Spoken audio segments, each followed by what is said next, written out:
మరిన్ని వీడియోల కోసం సబ్స్క్రైబ్ చేసుకోండి. అదేవిధంగా పక్కనే ఉన్న బెల్ ఐకాన్ని క్లిక్ చేసి వీడియో నోటిఫికేషన్స్ని పొందండి. హాయ్ ఫ్రెండ్స్, ఈ వీడియోలో మనము స్థానాలను, స్థాన విలువలను, విస్తరణ రూపాన్ని, సంక్షిప్త రూపాన్ని గురించి తెలుసుకుందాము. సో ఇక్కడ మనం చూడొచ్చు, దానికోసం ఒక టీఎల్ఎంని మనం తయారు చేయడం జరిగింది. ముందుగా ఈ టీఎల్ఎంని ఏ విధంగా తయారు చేయాలనో చూద్దాము. సో ఒక చార్ట్ తీసుకొని మనకు దీనికి డబల్ అంటే దీనికి రెండింతలు ఇంత వెడల్పున కట్ చేసి దాన్ని మడత పెట్టాలి. మడత పెట్టిన తర్వాత మనకి ఈ విధంగా అడ్డము తర్వాత నిలువు సమానంగా ఈ హోల్స్ అనేది మనకి ఇట్లా తయారు చేయాల్సి ఉంటుంది. సో హోల్స్ తయారు చేసుకున్న తర్వాత వీటి మధ్యన మనకు ప్లస్ సింబల్స్ అనేది పెట్టాల్సి ఉంటుంది. సో ఇప్పుడు మనకు 3 అంకెల సంఖ్యలో ఉన్నటువంటి స్థానాలు మనకు తెలుసు. ఫస్ట్ కుడి నుంచి ఎడమకు 1ల స్థానం, దాని తర్వాత 10ల స్థానం, దాని తర్వాత 100ల స్థానం ఉంటుంది. సో ఈ స్థానాలు అనేది కుడి నుంచి ఎడమకు వచ్చే కొలది మనకు 10 రెట్లు పెరుగుతుంది. సో 1ల స్థానానికి 10ల స్థానం 10 రెట్లు ఉంటుంది, 10ల స్థానానికి 100ల స్థానం 10 రెట్లు ఉంటుంది. 10 రెట్లు అంటే ఇంటూ 10 లేదా 10 అన్నట్టు. సో ఆ విధంగా మనం ఇక్కడ స్థానాలను గుర్తించడం జరిగింది. సో గుర్తించిన తర్వాత ఇక్కడ మనం చూడవచ్చు, 1ల స్థానం అంటే 1లని ఇంటూ 1 అని.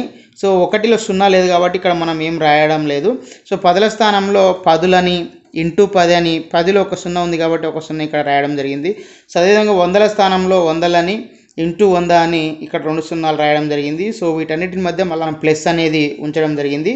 సో ఈ విధంగా రాసుకున్న తర్వాత దీన్ని ఒక అట్ట ఉంది కదా, సో ఈ అట్ట దీనికి సరిపోయినటువంటి అట్టను మనం కట్ చేసుకొని దానిపైన అతికించి ఇట్లా మనం పిన్స్ అనేది చేసుకోవడం జరిగింది. ఇప్పుడు దీన్ని ఉపయోగించి స్థాన విలువలను అదేవిధంగా విస్తరణ రూపాన్ని ఏ విధంగా మనము తెలుసుకోవాలో చూద్దాము. సో వీటి కోసం ఇందులో ఈ హోల్స్లో ఇన్సర్ట్ చేయడం కోసం మనకి ఇక్కడ చూడొచ్చు, మనము ఈ మనకు 0 నుంచి 9 వరకు ఉన్నటువంటి అంకెలను వీటిపైన ప్రతి దానిపైన సమాన దూరంలో ఆ యొక్క అంకెను 4 సార్లు సమాన దూరంలో మనం రాసుకోవడం జరిగింది. సో ఇప్పుడు వీటిని ఇందులో ఇన్సర్ట్ చేయొచ్చు. ఒకసారి చూద్దాము. నేను ఫస్ట్ 8 తీసుకుంటున్నాను. సో 8ని ఇక్కడ మనకు 100ల స్థానంలో ఈ విధంగా ఇన్సర్ట్ చేస్తున్నాను నేను. సో 8ని తర్వాత నెక్స్ట్ 6ని 10ల స్థానంలో ఈ విధంగా ఇన్సర్ట్ చేస్తున్నాను నేను. ఇందులో లోపలికి పెట్టడం జరుగుతుంది.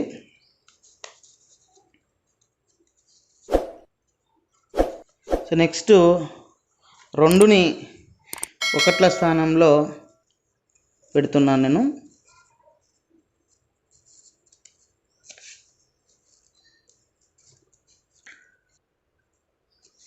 సో ఈ విధంగా మనం ఇందులో ఉంచడం జరిగింది. ఈ సంఖ్యను మనం ఏమని చదువుతామంటే 862 అని చదువుతాము.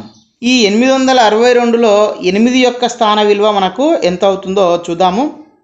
అంటే 8 ఏ స్థానంలో ఉంది? మనకు ఇక్కడ 100ల స్థానం ఉంది. 100ల స్థానంలో ఉంది కాబట్టి ఇక్కడ 100లు 8 ఉన్నాయి, ఇక్కడ ఉన్నాయి 100లు అన్నట్టు. సో 100లు 8 ఉన్నాయి కాబట్టి మనం ఏం రాసినాం? ఇక్కడ 8 100లు అని రాసినాం. సో 8 100లు అంటే మనం ఏం రాసుకుంటాం? 8 ఇంటూ 100 అని రాస్తాం. 8 ఇంటూ 100 అంటే మనకు 800. అంటే 862లో 8 యొక్క స్థాన విలువ ఎంత? 800. సో అదేవిధంగా ఇక్కడ చూడండి, మనకి 862లో 6 యొక్క స్థాన విలువ ఎంత అంటే ఇది ఏ స్థానంలో ఉంది మనకి ఇక్కడ అంటే 10ల స్థానంలో ఉంది. అంటే ఇక్కడ ఎన్ని 10లు ఉన్నట్టు అంటే 6 10లు ఉన్నట్టు. సో 6 10లను మనం ఇక్కడ రాసుకున్నాం 6 10లని. సో అదేవిధంగా 6 10లు అంటే ఏంది? మనకు 6 ఇంటూ 10. సో 6 ఇంటూ 10 అని రాసుకోవచ్చు. 6 ఇంటూ 10 అంటే ఏంది? మనకు 6 10లు ఎంత అవుతాయి? 60 అవుతాయి. అంటే 862లో 6 యొక్క స్థాన విలువ ఎంత అవుతుంది? మనకు 60 అవుతుంది. సో ఇక్కడ చూడండి, 862లో 2 యొక్క స్థాన విలువ ఎంత అవుతుంది? చూడండి, మనకు 2 అనేది 1ల స్థానంలో ఉంది కాబట్టి ఇక్కడ 1లు 2 ఉన్నట్టు కాబట్టి 2 1లు అని రాసినాం. సో 2 1లను ఏం రాసుకుంటాం మనం అంటే 2 ఇంటూ 1 అని రాస్తాము. 2 ఇంటూ 1 ఏమవుతుంది అంటే 2 1లు ఏమవుతుంది? మనకు 2 అవుతుంది. అంటే 862లో 2 యొక్క స్థాన విలువ ఏమవుతుంది? మనకు 2 అవుతుంది. సో ఇట్లా ఒక సంఖ్యలో అంకె యొక్క స్థాన విలువ ఏమవుతుందంటే మనకు ఆ సంఖ్యను ఆ స్థానం చేత గుణిస్తే మనకు వచ్చేదే ఆ అంకె యొక్క స్థాన విలువ అవుతుంది. చూడండి, ఈ అంకెను ఆ స్థానం చేత గుణిస్తే మనకేమొచ్చింది? స్థాన విలువ వచ్చింది. అంకెను ఆ స్థానం చేత గుణిస్తే మనకు స్థాన విలువ అనేది వచ్చింది. సో ఇట్లా ఒక సంఖ్యలోని అంకెల యొక్క స్థాన విలువలు ఏవైతే ఉన్నాయో ఆ స్థాన విలువల మొత్తాన్ని మనం ఏమంటామంటే విస్తరణ రూపం అంటాము. అంటే ఒక సంఖ్యలోని అంకెల యొక్క స్థాన విలువలు రాసి వాటిని కూడితే ఏమొస్తుంది, మనకు విస్తరణ రూపం వస్తుంది. సో విస్తరణ రూపం అంటే ఇదే. ఇప్పుడు మనం ఏదైతే మనం ఇంతకుముందు చెప్పుకుంటున్నామో విస్తరణ రూపాన్ని మనం 3 రకాలుగా చెప్పొచ్చు. ఒకటి ఏంది, 8 × 100 ప్లస్ 6 × 10 ప్లస్ 2 × 1 ఒక రూపము. 800 ప్లస్ 6 10 ప్లస్ 2 1 ఒక రూపము. 800 ప్లస్ 60 ప్లస్ 2 ఒక రూపము. సో ఈ విధంగా మనము విస్తరణ రూపం అనేది చేయడం జరుగుతుంది. విస్తరణ రూపం అంటే ఏం లేదు, ఒక సంఖ్యలోని అంకెలను స్థాన విలువలు రాసి వాటిని కూడితే వచ్చేదే విస్తరణ రూపము. సో అదేవిధంగా మరి సంక్షిప్త రూపం ఏంటంటే, సంక్షిప్త రూపం చూద్దాం, దానికి రివర్స్ అన్నట్టు. చూడండి, ఇక్కడ మనకు 800 ఉంది, 60 ఉంది, 2 ఉంది. 800కి 60 కలిపితే ఏమవుతుంది, 860 అవుతుంది. 860కి 2 కలిపితే ఏమవుతుంది, 862 అవుతుంది. అంటే ఇక్కడ మనకు 862.